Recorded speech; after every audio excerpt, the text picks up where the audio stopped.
Uno de estos árboles se demora en crecer un promedio de 80 años antes de ser talado. En el Ecuador, un bosque similar en tamaño a la loma del Panecillo desaparece cada hora producto de la deforestación.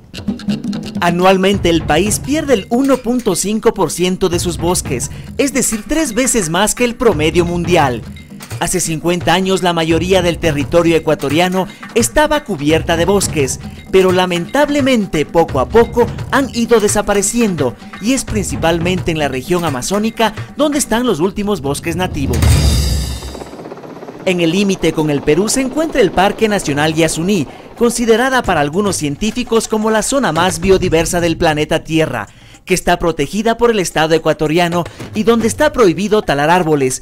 Pero lamentablemente, a pesar de los controles, la tala ilegal de maderas finas es frecuente y amenaza la integridad de esta reserva de la biosfera, como lo demuestra la captura de una cuadrilla de madereros peruanos en territorio ecuatoriano.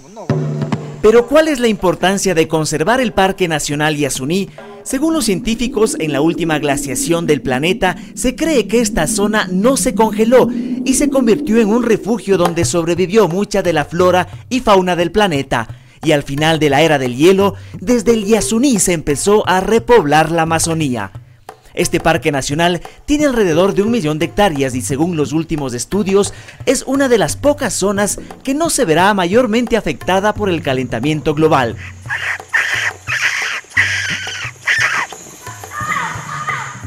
En el Yasuní existen 6 trillones de seres vivos en tan solo 1 hectárea, es decir, tiene la más alta biodiversidad del planeta. Si talamos el Yasuní, todo esto desaparecería.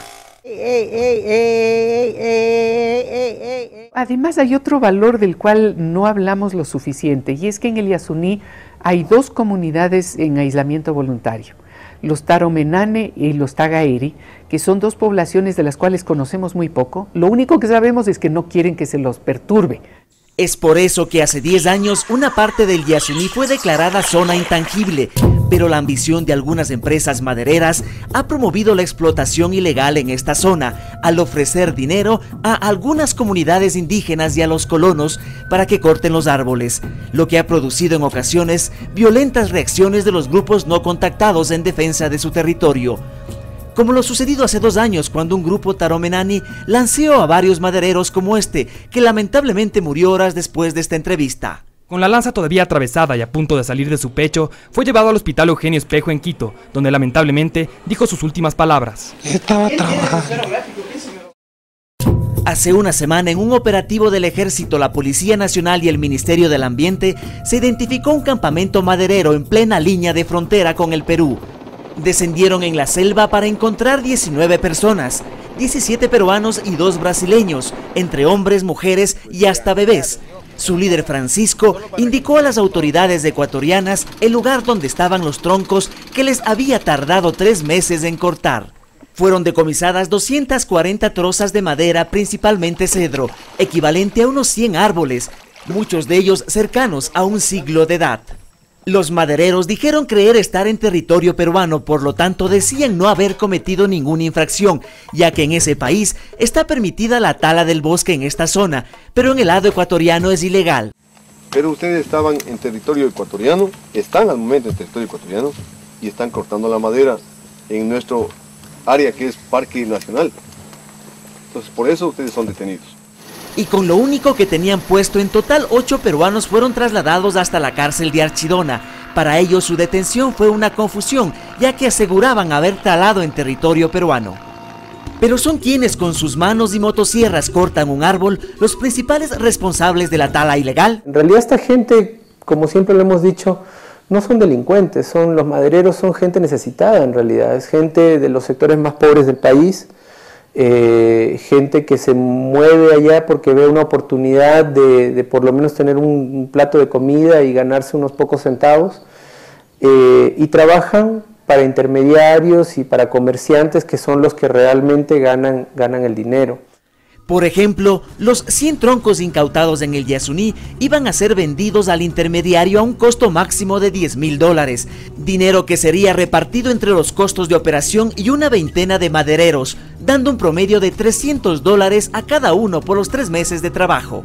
Los intermediarios en el mercado comercial venden estos mismos troncos como materia prima a $100.000, 10 veces más de lo que costó cortarlos. Y las empresas que procesan la madera y los almacenes venden un juego de muebles hasta en $4.000 en el mercado ecuatoriano y en el mercado internacional a $10.000 o más. Es decir, el costo final de los 100 árboles es de alrededor de $1 millón. Este es Manuel, un maderero brasileño que perdió la movilidad de todo su brazo derecho al caerle un árbol en su hombro hace 2 años y no pudo seguir un tratamiento médico para curarse por falta de dinero. Ahora se dedica en la selva peruana a enseñar qué árboles son los adecuados para cortar. A diferencia de sus compañeros, él no fue detenido por las autoridades ecuatorianas en el Yasuní por razones humanitarias. Su caso demuestra los riesgos a los que se exponen estos trabajadores. Muchos de ellos viven junto a sus mujeres e hijos en pequeños campamentos en donde cazan monos, tucanes y serpientes para alimentarse durante los varios meses que pasan en la selva amazónica.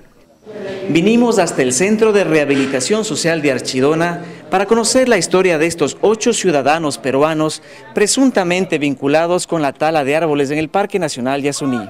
Acompañados por miembros del Ministerio del Ambiente, Ángel, uno de los detenidos, nos contó que la madera la venden en Iquitos y que la situación de pobreza en su país le obligó a talar el bosque. Sabemos que la madera se está acabando, todos los días lo dicen eso, lo publican y lo hablan. Pero ¿qué solución dan a las personas que se dedican a eso y no tienen otra cosa que hacer? Si es delito lo que hemos hecho de repente por cortar un árbol, pero que me den una solución, no que me encarcelen, ¿no?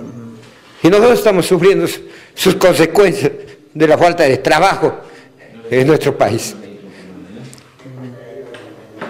Por eso estamos sufriendo una cárcel, por trabajar.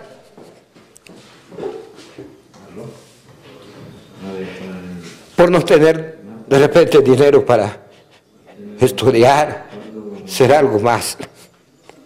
Y nosotros tenemos que exponernos a muchas cosas en nuestra naturaleza para poder servir a nuestros hijos. Víctor era el encargado de rodar los troncos hasta el río y nos contó los peligros que conlleva su trabajo. Más que todo las culebras, más que todos los palos también cuando revuelca. A veces uno se va apoyándole adelante y se desvía el palo, puede ser que te vaya a tu cuerpo. ¿Cuántas horas trabajan al día más o menos? Nosotros trabajamos todito el día. Se pasa un montón de peligro por eso. Claro, otros ganan con ese trabajo. Como todo negocio ilegal, la tala de madera tiene culpables que también son víctimas. Víctimas de la falta de control de este negocio, de la inexistente colaboración entre países que comparten la Amazonía y de la poca o nula conciencia del consumidor al comprar un producto de madera y no cuestionar su origen y qué hay detrás de su producción. Estos madereros no son sino los peones de un negocio sumamente lucrativo, pero igual de destructivo, del que todos somos hasta cierto punto responsables. Igual que sucedió con los bosques de la costa, somos también testigos y cómplices de la destrucción del lugar más diverso del planeta.